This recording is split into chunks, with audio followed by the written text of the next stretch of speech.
L'apôtre, après avoir mis en parallèle Romains 6, 13, 23, l'asservissement au péché et le service de la justice, cherche à démontrer victorieusement l'action puissante du Saint-Esprit en opposant Romains 7, 4, le service selon les anciennes prescriptions de la lettre, et l'asservissement à la loi au service dans un esprit nouveau, dans la liberté et la puissance que Jésus donne par l'Esprit.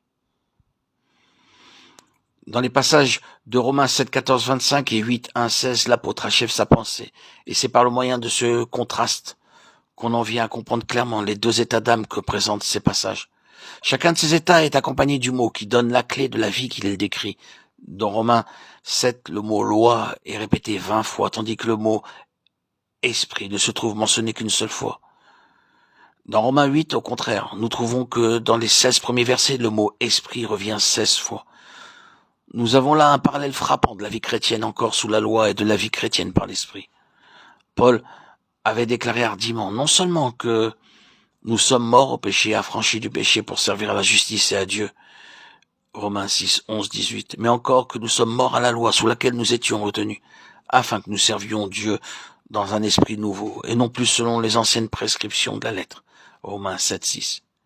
Ici, nous avons un nouveau pas en avant. Dans Romains 7, c'était la mort au péché et l'affranchissement du péché.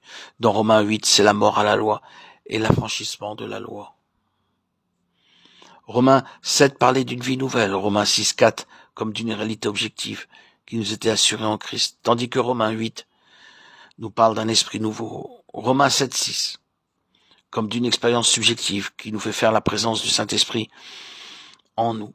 Celui donc qui veut connaître et posséder pleinement la vie par l'Esprit doit savoir ce qu'est la vie sous la loi et comprendre à quel degré l'Esprit l'affranchit de la loi.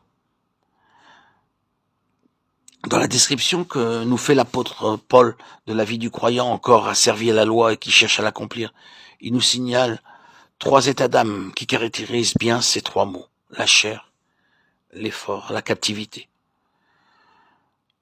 La chair, lorsqu'il dit « je suis charnel, vendu au péché, le bien n'habite point en moi », c'est-à-dire dans ma chair, Romains 7, 14, 18.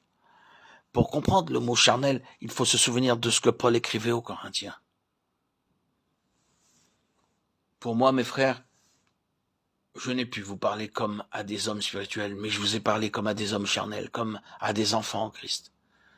Je vous ai donné du lait à boire et je ne vous ai pas donné de la viande, car vous n'étiez pas en état de la supporter. Et même présentement, vous ne le pouvez pas encore, parce que vous êtes encore charnel, car puisqu'il y a parmi vous de l'envie, des dissensions et des partis, n'êtes-vous pas charnel? Ne vous conduisez-vous pas à la manière des hommes? 1 Corinthiens 3, 1, 3.